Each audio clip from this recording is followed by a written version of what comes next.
Well, also we were talking about how certain agencies don't want to fuck with girls who are like just fully out there like crazy. That. They look yes and no. Like I got, after I'd been with the same agency for about 6 years, I switched over, and when I was looking for a new agency, I got rejected by an agency called Factor in Los Angeles because I didn't have enough followers.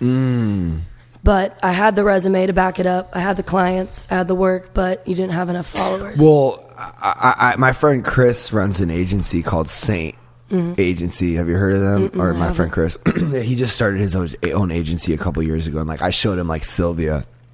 I was like, look how hot this chick. She's like perfect.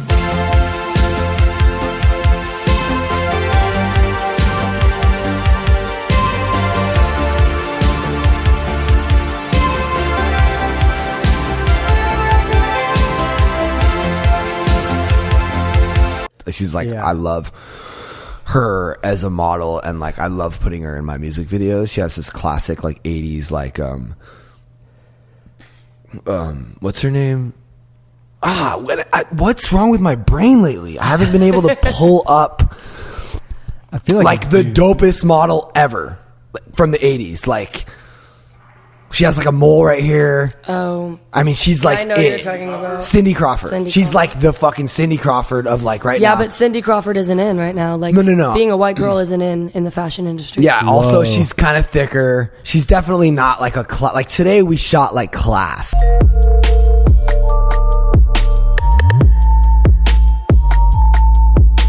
Yeah. Like it was like high level hipster. Like you guys are super thin and like you're like you're it's not the glamour shot. But it's like what you would see on like Vogue.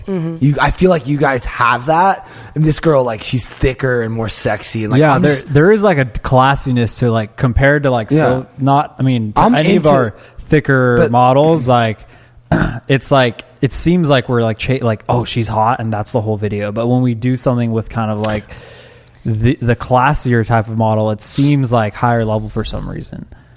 Yeah, I think a lot of that is that when someone's body is so much larger, there's almost more of like a lustful reaction to it than something that is a little bit less abrasive.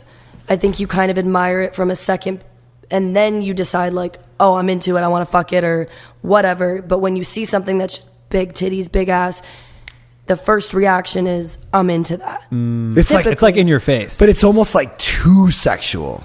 Yeah, it almost like brings out that animalistic nature in you. And then now you're missing the art and the you can get distracted by the titty and the when you see a collarbone and then you go down and then you see the nipple. But there's not a lot of cleavage. There's Is that why like the runway models are like all like the skinny like Kendall Jenner? Like why is that the norm? Because when you're a model on the runway, you're a hanger. That is your sole purpose, is to wear the clothes. You're not supposed to stand out outside of the clothes. You're just a hanger. So, and everything's made in a specific sample size. So they're not going to match everything to one girl. The most you're going to do is sew it so that it's even tighter on them. You know what? I recently saw this tweet from this blonde. Fuck, I'm not going to be able to find it, and I'm not going to be able to know what her name was. But she was like, "Fuck these." She was like, fuck whatever brand it was because they didn't want to give me, because they said I was too big. I think that's bullshit in the industry now. I think they book girls who are bigger way more than they book skinny girls. The whole plus size is in, curve is in. I get rejected for jobs all the time because clothes fall off of me. And here's the thing, it's like you want what you want. Sometimes you want someone skinny, sometimes you want someone with curves. It's important to show that everyone is beautiful in their size, but you see now a lot more girls who are fully curved or even larger than that, doing nude shoots. Look at Glossier. Paloma's one of the face of Glossier, and she was in Times Square completely naked, and she's plus size. I feel like Instagram is to blame for this new over-sexualized like kind of thickness craze. Like Instagram made ass like the thing. Yeah, I think LA. Instagram is sus as fuck. I think it just gets you in a lot of sticky situations.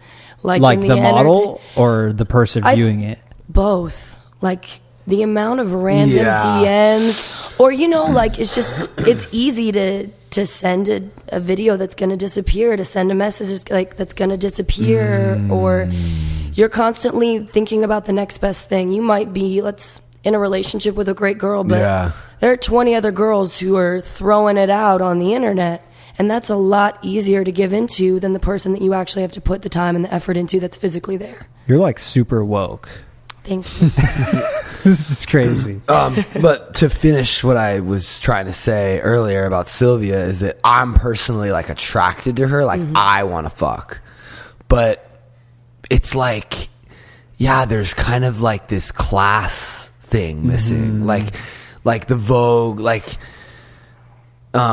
so today, like I was, and I've been thinking about this a lot, like, cause I've been shooting the Ridge Models things for a couple years, and like, you know, like Addison has it, but she also has it, but I can't, you know Addison, right?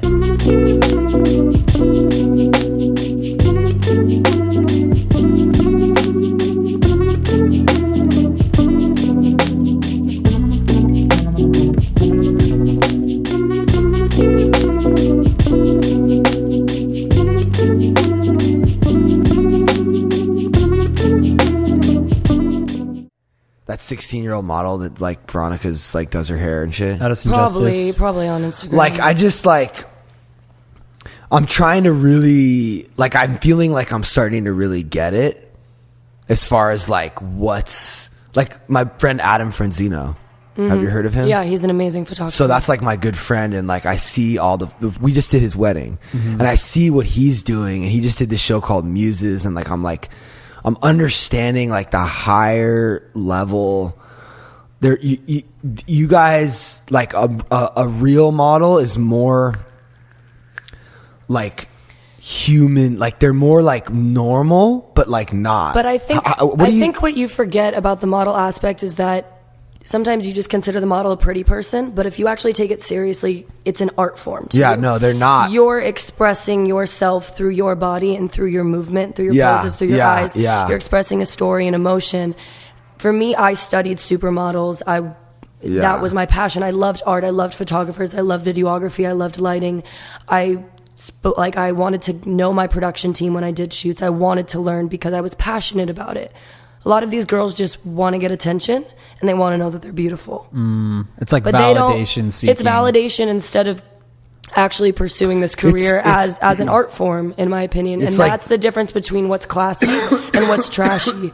It's what's like, oh, you're getting together and you're creating, or are you making high art? I think the same thing is applicable to like the video or photography world right now. Is like Instagram kind of democratized it, and also just technology in general. Like Francis Ford Coppola on the set of I forgot which movie he was on, but he was talking about how he's like, one day every kid will have a camera and they'll be able to make films by themselves, like without like millions of dollars and getting in the industry, right? And that's kind of what iPhones are, and like technology is getting to the point where like anyone can make content, and like kind of anyone can pick up a camera. Like cameras are so easy to use, right?